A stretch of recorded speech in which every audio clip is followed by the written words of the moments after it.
These are the Daily Tech headlines for Monday, June 17th, 2024. I'm Sarah Lane. U.S. Surgeon General Dr. Vivek Murthy wants Congress to introduce warning labels for social media platforms, reminding users about the potential mental health harms associated with using them, like anxiety and depression. Murthy outlined the labels in an essay published by the New York Times designed to increase awareness and encourage social media users to change their behavior, or at least limit it.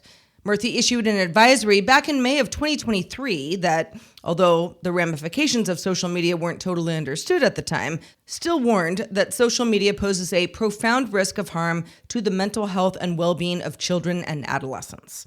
Murthy is also calling for legislation to help keep young people from experiencing online harassment, abuse, exploitation, and exposure to extreme violence and sexual content in social media algorithms. Murthy recommends better bans on collecting children's data and restrictions on features like push notifications, autoplay, and infinite scroll, which he says prey on developing brains and contribute to excessive use. Google is now rolling out Listen to This Page on Chrome for Android. The text-to-speech, or TTS, capability is available on most text-heavy web pages. Once the site loads, Listen to This Page appears in the three-dot Chrome for Android overflow between Translate and Add to Home Screen in the fourth section of the menu. And a mini player then shows up at the bottom of the page with a progress indicator, play pause, and close button. The Arc browser has a new feature you might like. Live Calendar presents your next Google Calendar meeting in the sidebar shortly before the meeting starts. It has a countdown timer and a button to join the meeting if it's on Google Meet, all without opening the Calendar tab in your browser. You might like that. All you need to do to activate it is open Calendar in a tab, log in, and then drag it to the favorite section under the URL.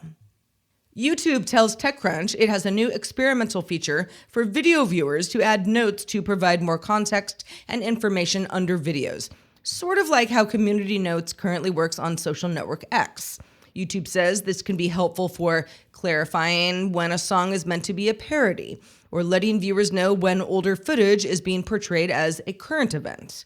This is limited to mobile in the US in English for now, and users need to have an active YouTube channel in good standing. Logitech announced the MX Ink, a spatially tracked stylus that comes as MetaQuest's first third-party motion peripheral.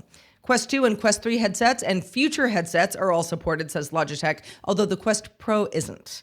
The MX Ink is designed to create, annotate, and navigate in XR environments. It pairs with both a Quest and the Quest controllers and ships in September for $130. The U.S. Department of Justice is suing Adobe for allegedly hiding expensive fees and making it difficult to cancel a subscription, adding that Adobe, quote, has harmed consumers by enrolling them in its default, most lucrative subscription plan without clearly disclosing important plan terms, end quote.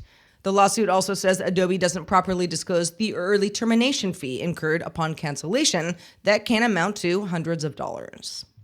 Repair technician and consumer privacy advocate Louis Rossman notes that Sonos changed its privacy policy in the United States, removing a sentence that previously stated, "Sonos does not and will not sell personal information about our customers."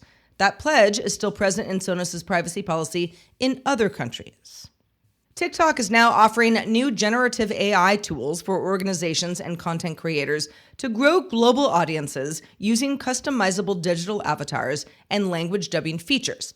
This is designed to break down language barriers in marketing and allow brands to add a human touch to their content, where real models or presenters aren't needed. Stock avatars are based on paid actors from a variety of backgrounds and nationalities and languages. Custom avatars are created to resemble a specific creator or a brand spokesperson, but also speak multiple languages. All videos that use the avatars will be marked with an AI-generated label. And finally, Nikon's new Z6 III camera is the first to have a 24.5 megapixel partially stacked CMOS sensor. For $2,500, the Z6 III's circuit parts are stacked as bars on the top and bottom of the pixel area, allowing higher continuous shooting rates, faster autofocus, higher video frame rates, and less rolling shutter effect than the previous Z6 II, which has a BSI CMOS sensor in E-shutter mode. So the Z6 III won't be as speedy as the more premium Z8 or Z9s with their fully stacked sensors, But in other specs, the viewfinder can reach a peak brightness of 4,000 nits, and the camera can film 6K RAW video at up to 60 frames per second and 4K RAW at up to 120 frames per second. For more discussion of the tech news of the day, subscribe to dailytechnewsshow.com. You can find show notes and links to all these headlines there as well. I'm Sarah Lane. Thank you for listening, and we'll talk to you next time.